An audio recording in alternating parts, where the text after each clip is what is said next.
ആ ശകുന്തളെ, നീങ്ങ വന്നേ. ദേ, സന്ദീപിനോട് ഔട്ട് ഹൗസിൽ പോകരുതെന്നും ദേവൂട്ടിയെ കാണരുതെന്നും ഒക്കെ ഞാൻ ശക്തമായി താക്കീത് ചെയ്തിട്ടുണ്ട്. പക്ഷെ തക്കം കിട്ടിയ അവൻ എന്റെ കണ്ണ് വെട്ടിച്ച് അവളെ കാണാൻ പോകുമെന്ന് ഉറപ്പാ. അത് ഡെഫിനറ്റ് അല്ലേ മാഡം?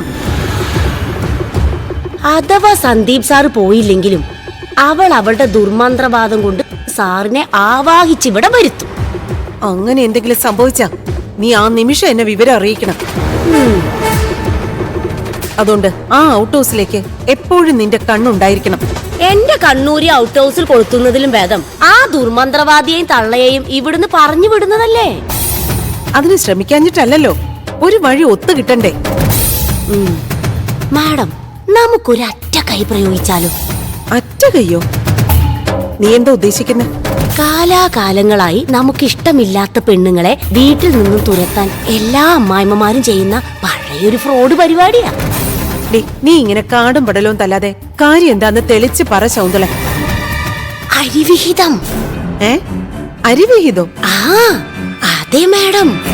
നമുക്ക് ഒഴിവാക്കേണ്ട പെണ്ണുങ്ങളെ കരി തേക്കാൻ അവൾക്ക് ചരിത്രമില്ലെന്ന് പറഞ്ഞുണ്ടാക്കിയ പോരെ? എടി പൊട്ടി, ചരിത്രമല്ല ചാരിത്രം. എന്ത് ദാരിദ്ര്യെങ്കിലും ആവട്ടെ, മാഡം അങ്ങനൊരു അരിവിഹിത കഥ നമ്മൾ ദേവൂട്ടിക്ക് നേരെ പ്രയോഗിച്ച അവളെ ഇവിടുന്ന് തുരത്താൻ എളുപ്പായില്ലേ?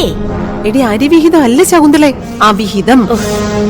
മാഡം, ഞാൻ പറഞ്ഞത് എങ്ങനെയാണെങ്കിലും ഉദ്ദേശിച്ചത് മാഡം പറഞ്ഞ ഈ വിഹിതം തന്നെയാ. സന്ദീപ് സാറും സുകുമാരി മാഡവും പോലും വിശ്വസിക്കുന്ന തരത്തില് നമ്മൾ അത് വർക്കൗട്ട് ആക്കി എടുത്താൽ അവരായിട്ട് തന്നെ ദേവൂട്ടി ഇവിടുന്ന് അടിച്ചോടിക്കും. സംഗതി കൊള്ളാം. പക്ഷേ എങ്ങനെ സാധിക്കും? മാഡം വന്നേ, വാ വാ. മാഡം, മൂകാംബികയിൽ നിന്ന് അവളെ കല്യാണം കഴിക്കണമെന്നും പറഞ്ഞ് ഒരാളിവിടെ വന്നില്ലേ? ശങ്കരോ ഗഗനോ അങ്ങനെ ഒരുത്തൻ. അവനും ഇവളുമായിട്ട് അവിഹിതമുണ്ടെന്ന് സ്ഥാപിച്ചെടുത്താൽ സംഗതി എളുപ്പമായില്ലേ? അതിന് ഗഗൻ എവിടെയാണെന്ന് അറിയില്ല. ഇന്ന് രാവിലെ കൂടി അവനെ വിളിച്ചിട്ട് കിട്ടുന്നില്ല എന്ന് തമ്പിയേട്ടൻ പറഞ്ഞതേ ഉള്ളൂ. ഇനിയിപ്പൊ അവൻ തന്നെ വേണമെന്നില്ല. ഏതെങ്കിലും ഒരുത്തൻ അവളുടെ മുറിയിൽ നിന്ന് ഇറങ്ങി പോകുന്നത് സന്ദീപ് സാറും സുകുമാരി മാഡവും കണ്ടാ പോരെ? അത് ഗഗനാണെന്ന് മാഡം തർപ്പിച്ചങ്ങ് പറഞ്ഞാ പോരെ? അത് ഞാൻ പറയാം. പക്ഷേ അങ്ങനെ വിശ്വസിച്ചേൽപ്പിക്കാൻ പറ്റിയ ഒരാളുണ്ടോ? ആളൊക്കെ ഉണ്ട്. എന്റെ അനിയൻ സുധാകരൻ ഈ കാര്യത്തിൽ മിടുക്കനാ.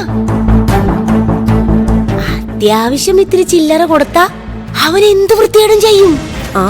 വിചാരിച്ച പോലെ കാര്യം നടന്ന കാശ് എത്ര വേണേലും കൊടുക്കാം. എന്നാ മാഡം ധൈര്യമായിട്ട് ഒരു 5000K ഞാൻ പറയുന്ന നമ്പറിലേക്ക് ഒന്ന് അയക്കേ. ഞാൻ അവനെ വിളിച്ച് കാര്യം പറയാം. ഇന്ന് രാത്രി തന്നെ നമുക്ക് സംഗതി സൂട്ടാക്കാം.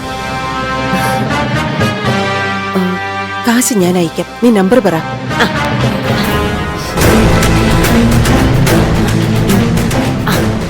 995764. സെൻഡ് ആയിട്ടുണ്ട്. Thank you madam.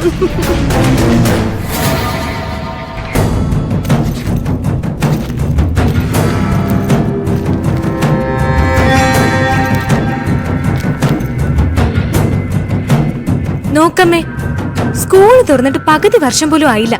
അതിനിടയിൽ അവന്റെ പുസ്തകങ്ങളെല്ലാം ഇല്ലാതായല്ലോ. നോക്ക്, ഇതെല്ലാം കുത്തൊഴിഞ്ഞിരിക്കുക. അതെങ്ങനെയാ? പഠിക്കുന്ന കാര്യത്തിൽ അവന് ഒരു ശ്രദ്ധയില്ലല്ലോ.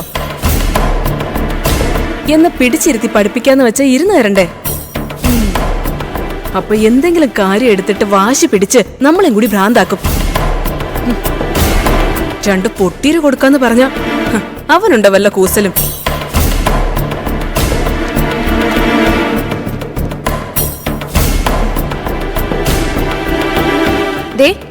ഇംഗ്ലീഷിന്റെ നോട്ട്ബുക്കാ ഇത്. നോക്കമ്മേ, സ്വന്തം പേര് പോലും അവനെ എഴുതാൻ അറിയില്ല. ഇത്രയും നാളായിട്ടും നോക്കമ്മേ, പ്രണവിന് പകരം അവനെ എഴുതി വെച്ചിരിക്കുന്നത്.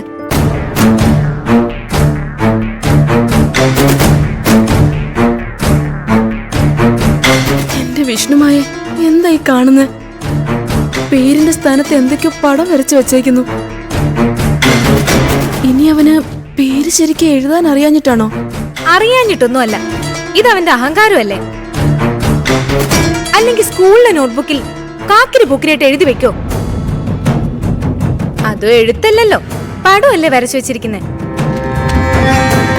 അവനിങ് വരട്ടെ. ഇന്നവൻ അവന്റെ അമ്മയുടെ ശരിക്കുള്ള മുഖം കാണാൻ ഇരിക്കുന്നേ ഉള്ളൂ. കുഞ്ഞുങ്ങളായാലേ ഇത്രയ്ക്ക് അഹങ്കാരം പാടില്ല. അതിപ്പോഴല്ല ഓർക്കേണ്ടത്. അവൻ കൊട്ടുന്ന താളത്തിനൊക്കെ അമ്മ തുള്ളാൻ നിന്നതിന്റെ കുഴപ്പം ഇതൊക്കെ. ഇത്രയും നാൾ അവൻ കൊട്ടിയ താളത്തിനാ ഞാൻ തുള്ളിയത്. ഇനി എന്റെ താളത്തിനൊത്ത് അവൻ തുള്ളത്തേ ഉള്ളൂ. നീ കണ്ടോ?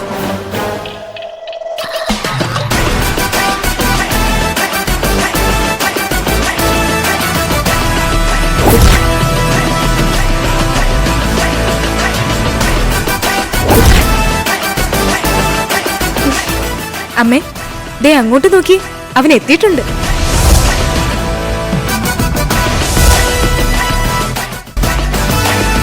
ഇതെന്താ അവൻ കൂളിംഗ് ഗ്ലാസ് ഒക്കെ വെച്ച്? ഇതവൻ എവിടെ നിന്ന് കിട്ടി?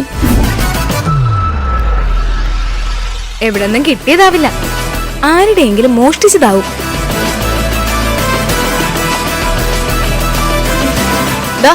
നിക്കട അവിടെ. നീ ഇന്ന് സ്കൂളിൽ പോവാതെ എവിടെ കറങ്ങി തിരിഞ്ഞ് നടക്കുമായിരുന്നു? ഇവിടെ നിക്കാനാ പറഞ്ഞ. നിന്നോടല്ലേ ഞാൻ ചോദിക്കുന്നേ? ഞാൻ ചോദിച്ചത് കേട്ടില്ലേ? നീ സ്കൂളിൽ പോകാതെ എവിടെ കറങ്ങി തിരിഞ്ഞ് നടക്കുമായിരുന്നു? ഇതെവിടെ നട കൂളിംഗ് ഗ്ലാസ്? ആരെങ്കിലും തന്നതാണോ അതോ നീ എവിടെന്നെങ്കിലും മോഷ്ടിച്ചതാണോ? മോഷ്ടിച്ചതാണോ അല്ലേന്ന് അമ്മ പോലീസിനോട് പോയി ചോദിച്ചു. എന്ത് പറഞ്ഞു രസത്തെ? അമ്മയോട് തർക്കുത്തരം പറയുന്നോ? എങ്കിലും അതൊന്ന് അറിഞ്ഞിട്ട് എന്നെ കാര്യം.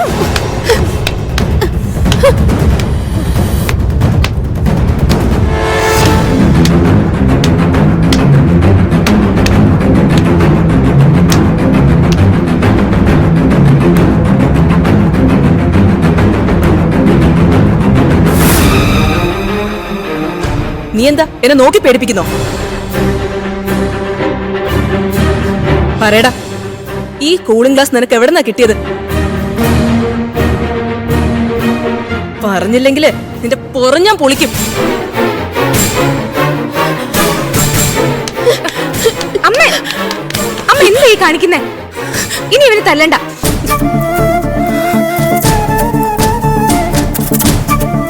എന്റെ വിഷ്ണുമായെ, ഞാനിനി എന്ത് ചെയ്യും? ഒരു ആൺകുഞ്ഞേ ഉള്ളൂ എന്ന് കരുതി ഓമനിച്ച് വളർത്തിയതിന് നീ എനിക്ക് തന്ന ശിക്ഷയാണോ ഇത്?